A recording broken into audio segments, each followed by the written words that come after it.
Normally क्या है कि अब एक बहुत बड़ा सेक्शन है हमारे देश में, हम अपने आप को हिंदू कहते हैं, तो लेकिन एक दूसरा सेक्शन है जिसका कहना है कि हमें अपने आप को हिंदू नहीं कहना चाहिए, क्योंकि हिंदू होने में हमें गर्व नहीं होना चाहिए, हमें शर्म होनी चाहिए, क्योंकि ये जो शब्द है ये हमें विदेशियों ने दिया है, हमारा अपना लिया हुआ शब्द नहीं है। अब और इसमें जो उनका लॉजिक है, जो तर्क है, वो बड़ा स्ट्रॉन्ग है कि हमारे किसी भी ग्रंथ में तो हिंदू नाम हमें दिखाई नहीं देता, तो क्यों हम विदेशियों का दिया हुआ नाम अपनाएं। बिल्कुल ठीक तर्क है ये। लेकिन अगर हम दूसरी ओर देखते हैं तो स्वामी विवेकानंद जैसे महापुरुष हुए हैं जिनका कहना है कि गर्व से कहो हम हिंदू हैं। तो ये गर्व और ग्लानि, इन दोनों के बीच में हिंदू शब्द कहाँ फिट बैठता है, हम अगर उसे समझने की कोशिश करें तो एक जो क्लेम किया जाता है वो ये है कि, और ये क्लेम हिस्टोरिकली बिल्कुल ठीक है, कि जो विदेशी लोग थे वो जब हिंदुस्तान आते थे तो सिंधु नदी को पार करके आ रहे थे। ये वो समय है जब सरस्वती नदी लगभग लुप्त हो चुकी है, अब सबसे बड़ी जो नदी है वो सिंधु नदी है, उसको पार करके लोग हिंदुस्तान में आ रहे हैं या भारत में आ रहे हैं। तो क्योंकि सिंधु नदी से उन्होंने सिंधुस्तान बना दिया और फिर वही धीरे धीरे हिंदुस्तान बन गया और हिंदुस्तान में रहने वाले लोग हिंदू कहे जाने लग गए। और इसमें एक जो और इसका सबूत दिया जाता है वो ये है कि जिस तरह से जो फारस के लोग थे उनकी भाषा में ऐसा क्लेम है कि स नहीं होता था, स नहीं बोलते थे वो, इसलिए जो हमारे यहाँ सप्ताह है वो उसे हफ्ताह या हफ्ता बोलते थे, तो स का ह बन गया, इसलिए सिंधु से हिंदू बन गया। एक अगला क्लेम जो किया जाता है वो ये है कि ये शब्द हमें मुसलमानों ने दिया, इस्लामिक आक्रांताओं ने दिया है।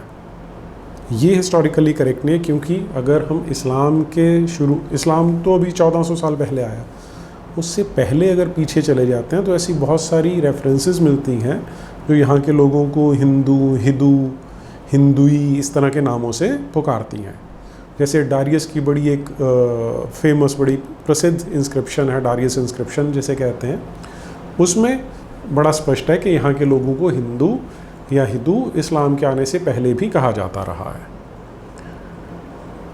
अब ये अगर हम इस तरह से समझने की कोशिश करें तो पुरानी संस्कृतियों के, पुरानी सभ्यताओं के हिसाब से बात ठीक भी थी। आप देखिए जितनी पुरानी संस्कृतियां हैं, बेबीलोन की संस्कृति कही जाती है, रोमन संस्कृति रोम से कही जाती है, जो ग्रीस की जो पुरानी सिविलाइजेशन है उसे हम, क्योंकि ग्रीस को हम यूनान कहते थे तो उसे यूनानी सभ्यता कहा जाता है, इजिप्ट को मिस्र कहते थे तो उसे मिस्री सभ्यता कहा जाता है। तो जो सभ्यता होती थी वो किस जगह पर, किस स्थान पर बन रही है, उसके नाम से सभ्यता का नाम होता था। ये किसी भी सभ्यता को एक मज़हब के साथ जोड़ना, ये हमारे जो मानव जाति का इतिहास है उसमें बड़ी नई सी चीज़ है। 2000 साल भी नहीं से पूरे हुए भी। इसे ऐसे समझिए आप कि पहले 2000 साल पहले तक केवल एक जूडाइज़म था जहाँ पर ये कहा जाता था कि हमारे गॉड ने हमें चुना है, याहवे नाम का उनका गॉड है, कि उसने हमें चुना है कि हम उसकी चुनी हुई संतान है, और बाकियों को उसने नहीं चुना तो ना वो बाकियों का गॉड है और ना हम और किसी गॉड के बच्चे हैं। तो यहाँ पर उन्होंने गॉड की डिवीज़न पहली बार क्रिएट की कि जो गॉड है वो अपनी जो बनाए हुए लोग हैं, अगर ऐसा कोई गॉड है जिसने सारी सृष्टि को बनाया है, सारे लोगों को बनाया है, तो वो भेदभाव कर रहा है। लेकिन फिर भी जो यहूदी थे उनकी, आज हमें वो पॉजिटिव ही लगता है कि दूसरों को कभी कन्वर्ट करने के लिए बहुत उत्तेजना नहीं थी उनके अंदर। उनका कहना था कि हम चुने हुए हैं तो हम स्पेशल लोग हैं, बस इतना था, और हमारा गॉड भी स्पेशल है। उससे ये आइडिया लिया ईसाइयत ने, और उसके 300-400 साल बाद इस्लाम ने, और इन दोनों ने उसको प्रोपेगेट, उसको बढ़ाना शुरू कर दिया और उसको और ज़्यादा एक अजीब सा रूप दे दिया कि जिसमें जो गॉड है या अल्लाह है, वो दोनों ही अपनी ही की हुई रचना को सीधे संपर्क नहीं करते, वो किसी माध्यम के थ्रू संपर्क करते हैं जिसको प्रॉफिट या पैगंबर कहना है। और उनके जो चुने हुए लोग हैं, जैसे एक केस में जुडाइज़म तो हम देख चुके हैं, जो क्रिश्चियन हैं वो बोलते थे कि हम क्रिश्चियन हैं, बाकी के सारे इनफिडल्स हैं और वो बुरे लोग हैं। फिर जब मोहम्मद ने इस्लाम को बनाया तो उसने कहना शुरू कर दिया कि मुसलमान असली हैं, बाकी सब गैर मुसलमान हैं, काफिर हैं, घृणा के लायक हैं। तो ये यहाँ पर एक जो गॉड है इनका या अल्लाह है, वही मानवता में भेदभाव करता है, उसको डिवाइड कर देता है। तो इतने तक अगर हम सोचें तो हमारे पूर्वज बहुत ऐसी किसी संकुचित विचारधारा के नहीं थे, बहुत खुला खुला मन था उनका, जो इस तरह का डिवीज़न कभी नहीं करते थे। तो इसलिए हमें हिंदू कहलाने पे शर्म या ग्लानि की कोई बात नहीं है, उसमें हम चाहें तो गर्व भी कर सकते हैं कि हमारे पूर्वज जो थे वो इतनी संकुचित मानसिकता के नहीं थे कि लोगों को बांटा जाए किसी लेबल से। तो लेबल उन्होंने दिया है वो बिल्कुल ठीक है। अब वो लेबल हमें किसी समय मिल गया, शुरू में शायद हमने उसको अपनाया नहीं, लेकिन अल्टीमेटली ये लगा कि भाई हमें लेबल दे दिया तो हम इसके साथ रह सकते हैं, हम इसके साथ जी सकते हैं। अब क्वेश्चन ये उठता है कि क्या हमारे पास इसका कोई विकल्प है, क्योंकि जब आप ये डिस्कशन शुरू करते हैं तो उसके बाद एक जो नाम आपके पास वर्ड उठ के आता है वो है आर्य का, कि क्या हम अपने आप को आर्य कह सकते हैं। तो आर्य का अर्थ क्या है? जैसे ही आप आर्य शब्द बोलेंगे तो उस पर भी पॉलिटिक्स शुरू हो जाएगी, क्योंकि एक तो आर्यन इन्वेजन थ्योरी चलती है, तो उसमें वो आर्यन द्रविडियन वाली डिवाइड का एक खेल शुरू हो जाता है।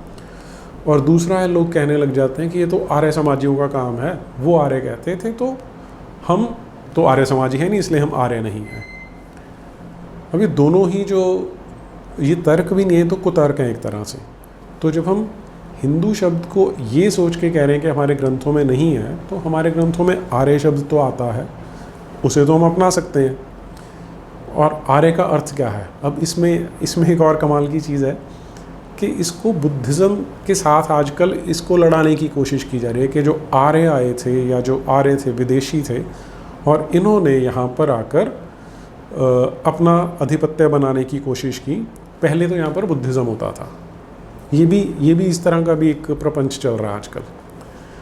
तो इसमें सबसे बड़ी चीज़ क्या है कि जो महात्मा बुद्ध हैं उन्होंने ही जब अपने जो अनुयायी थे उनको जब बताना शुरू किया, तो उन्होंने, जिसे आज हम अंग्रेज़ी में 4 नोबल ट्रुथ्स कहते हैं, उसको अगर आप देखेंगे तो चतवारी आर्य सत्य कहा है।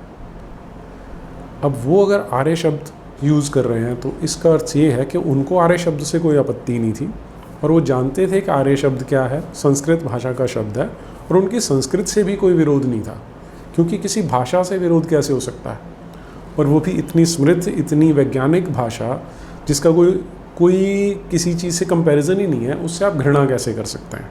ये आजकल वो जो घटिया सी पॉलिटिक्स चलती है उसमें तो ये किया जा सकता है।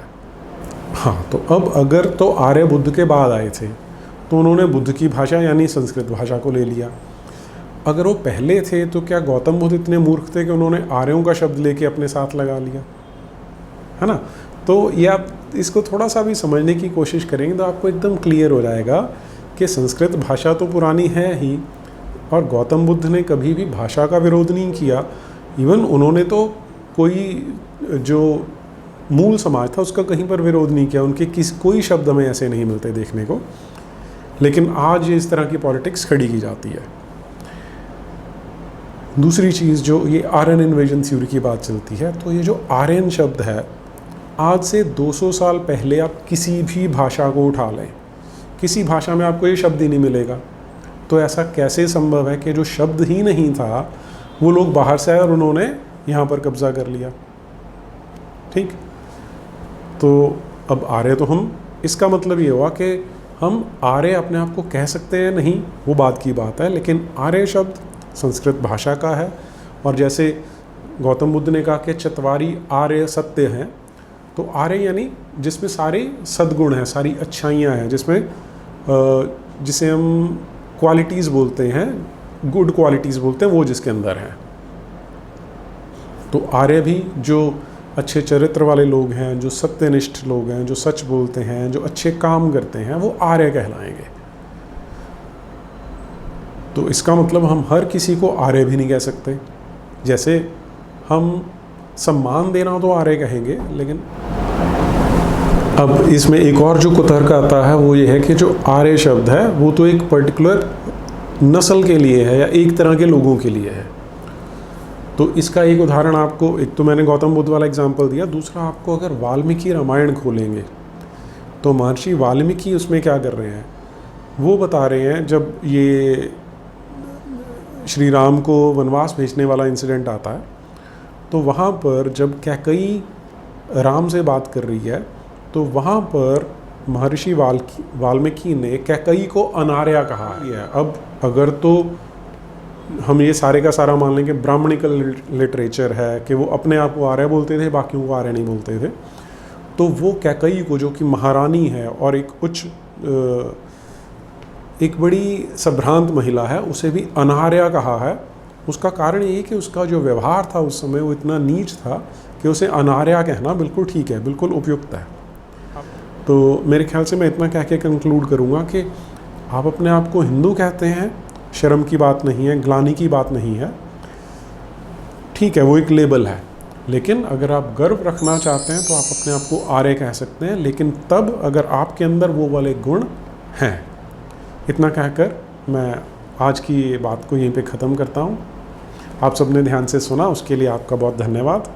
नमस्ते।